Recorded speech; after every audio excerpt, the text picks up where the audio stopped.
Hey guys, Darlington Farm here. We're headed into town here, and it's been kind of a crappy morning. I picked up a bunch of these shirts from Western Welder.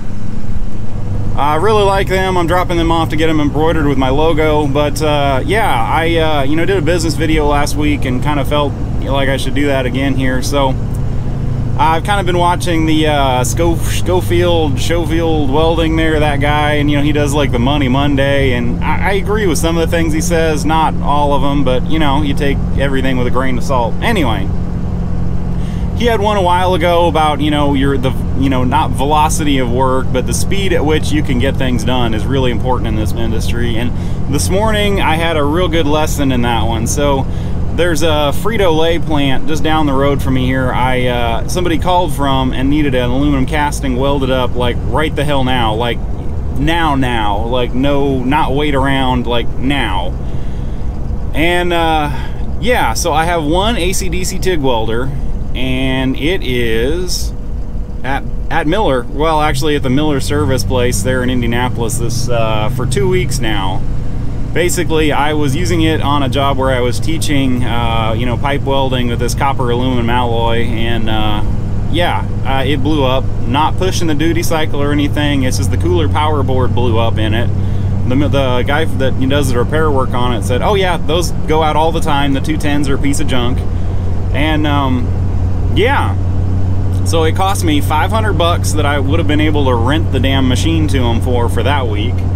Plus now, not having the damn thing and being a dumbass and not having a backup machine, it cost me probably a big account, because I'm guessing I could have gotten my foot in the door there and once I was already up there. It really irritates me because they do, food production work there, and that's basically what I do nowadays. So yeah, that really irritates me, not having a backup to your backup to your backup. Anyway, where I was going with that, basically, so after my Dynasty blew up there, I went ahead and bought a second maxstar 210. Like I have a maxstar 161, which is like the little suitcase, or not suitcase, but like toaster sized Miller AC or DC TIG welder. Then I bought a Dynasty 210 last year. Now it's a used one I got off eBay. I had to put a fan in it, but other than that, it's been running great. And then I just bought a new, well, it's a used one. It's like, it had 27 minutes of arc time on it. Another maxstar 210 that has, yeah, it's not the fancy DX one there. It's like the just stripped down one, but I just wanted to back up my machine basically after my Dynasty went down. And now I'm kind of thinking like, yeah, I need a backup to my Dynasty too, because that really sucks. I mean, that could have been a huge account for me. Yeah, that really sucks not getting my foot in the door there. So basically, like, what I'm trying to say is, when people like that call, it doesn't happen all the time, but if you can take care of them and do it right now, you pretty much have them as a customer, as long as you don't screw it up. That's pretty much been my dealings with people there, my experience. So anyway, yeah, have a backup to your machines there. I know it sucks. I mean, that's a $6,000 machine that's not even a year old, but yeah, I shouldn't have sold my Dynasty 200. I should have just kept it around and left it on the shelf there and had a backup. But anyway, yeah, that's pretty much where I'm at. I'm gonna drop these shirts off here, get them embroidered. I picked up a pipe threader. I'll show you guys that one here, and I actually have the Monarch 10EE in the shop here. I'll show you guys that one here. But oh, and I'll throw in some pictures here of the work I did in the last couple weeks. Like, I've been on the road for the last 2 weeks. I've been home one day. This is the first day I've been home in 2 weeks, and I have to leave for another week on a project tomorrow. So yeah, it's been busy, and yeah, I'm pissed off at Miller. You guys need to fix your shit. That's Hey guys, well, we made it back to the shop here, and I decided to go ahead and just drain the oil out of the pipe threader here, and somebody has just put a valve on the bottom of it right there to make it easy, and I'm just letting it drain out here. I got some other projects to go on. I figure I'll go ahead and just order some new jaws for this thing, go ahead and get some stainless dies. I forget what, there's a type of oil used for stainless, the cutting there. I think it's like the Extreme Duty or whatever one like that, but apparently they don't work really well if you don't use that one. And anyway, yeah, I got to make some wheels. This is the base I put together for my George Fisher saw over here. I got to use it and got to be fairly mobile with it tomorrow. So I got some casters. We're going to go ahead and cut some plates here and go ahead and mount the casters on the 3 legs there, so hopefully I can kind of roll it around the shop where I'm going to be working, and it isn't as big a pain in the ass as actually moving this thing. So anyway, yeah, been a busy day so far. Hey guys, well, I am trying to get loaded up here and get the hell out of Dodge. I don't really have a whole lot of time here to make a video, but anyway, I figured I'd show you what I'm up to. So I got my GF saw, the 3-legged bitch, or my tri-stand, the little tripod, which is the base for a 300, like a rigid 300 threader that I modified the base on, so I can go ahead and use my GF saw, and then just my normal Pelican cases here, and either my Dynasty or one of my 2 maxstars rides in this guy. I've got a 200 amp torch, all the jumpers and stuff, ground cable there to where I can run this guy off. Anything basically from 110 all the way up to 480, and so that's real handy. I've been running these flex lock torches on everything, and actually this goes in this case over here. I really like those flex lock torches. Let's see, there's the threader. I think I talked about that earlier in the video. I gotta take my plasma cutter on this trip, and I think I'm gonna take my new maxstar 210. I picked up the non-DX model. I got this guy off eBay about a year ago, and I just got that guy off eBay after my Dynasty blew up, just so I'd have a backup one. I didn't figure, like, you know, the sequencer and pulsar and all that stuff that I use, or I don't end up using all that all the time, so I figured it's not the end of the world if I don't have that. Whenever I get my Dynasty back, I figure I can just go ahead, and if I need those features, like, I can just have it with those as a backup.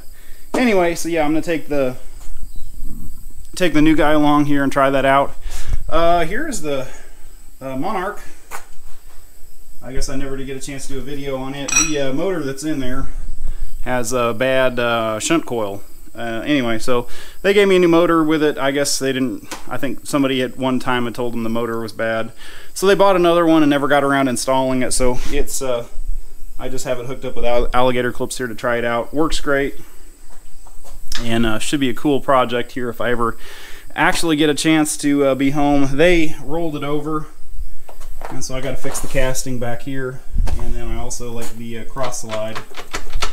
The power feed is locked on for some reason. Got to figure that out, but the DRO still works good, didn't break the scales, and yeah, it should be a real super nice lathe whenever I actually get a chance to play with it here. The oh, I got to get some tooling too, so I got to get a tool post, and I think that's a, I don't know, Morse taper 1 or 2. Actually, I don't really even know. I haven't really looked yet. I haven't really had a whole lot of time to mess around with it, and yeah, that's pretty much it. I got to finish loading up the car here. I take my plasma cutter, my little Hypertherm 30XP, because I got to make some flangey things. I guess they go around a pipe basically to seal it off. Their building is settling, and the one that's there is not big enough. And take my GF saw. We're going to cut some pipe and make some headers. I think I'm going to bring the headers back here and build them here. That should be pretty interesting. It's like pulling some stainless pipe. Should be neat, but yeah, I got to get back to work here, get loaded up, and get the hell out of here in the morning. So anyway, I'm Darlington Farm. Hope you enjoyed this video. If I didn't already include them, I'll include some pictures here of kind of what I've been up to lately. Type projects there. Those 2 stainless catwalks go on either side of a powder tote, to where you can walk up there and you can check on what's in the powder there. Basically, the company now has to use ladders, and OSHA dinged them there for using ladders on a wet surface. So that's why those are there. That ring is a boiler blast head. I had to fix one of my customers there. They I don't know what the story was, basically brought it to me and said, hey, can you fix this? So I 70-18'd around the outside where it was leaking. The only metal I had handy was a piece of stainless, and I rolled it and got it to fit there, tigged it in, and I haven't heard back, so I assume it worked. And anyway, just some other miscellaneous pipes there. I had to replace that section of 2-inch water line. Basically, somebody at one point had welded that in there without purge, and it was growing stuff because they're bacteria counts on the everything downstream from that were high, so I had to fix that and purge it out, replace it, and anyway, yeah, I gotta get to work here. So I'm Darlington Farm. I hope everybody enjoys this. Please don't forget to click that subscribe button. If I'm ever actually home, we'll leave a bunch of videos here on the Monarch, getting it going and rebuilding the old rigid 535 here. I mentioned that to one of my one of the people at the plant there that I was working in, and I think I'm going to be doing a whole lot of steam lines. Apparently they couldn't find anybody that did a decent job with stainless steam lines. So anyway, yeah, that became my project. So I got to get this guy back running, new dies in it, clean it up, make it look good, and I'll probably see if I can find a new cart for it, because this bottom cart they made at a 1/4 inch angle and a 3/8 plate on the bottom, so it's heavy. I'm not wanting to move it. I think I'm going to see if I can find one of those newer style, roll around carts for those. Anyway, I'm Darlington Farm. Please don't forget to check back this channel, give that a subscribe and thumbs up and all that. Anyway, thank you for watching.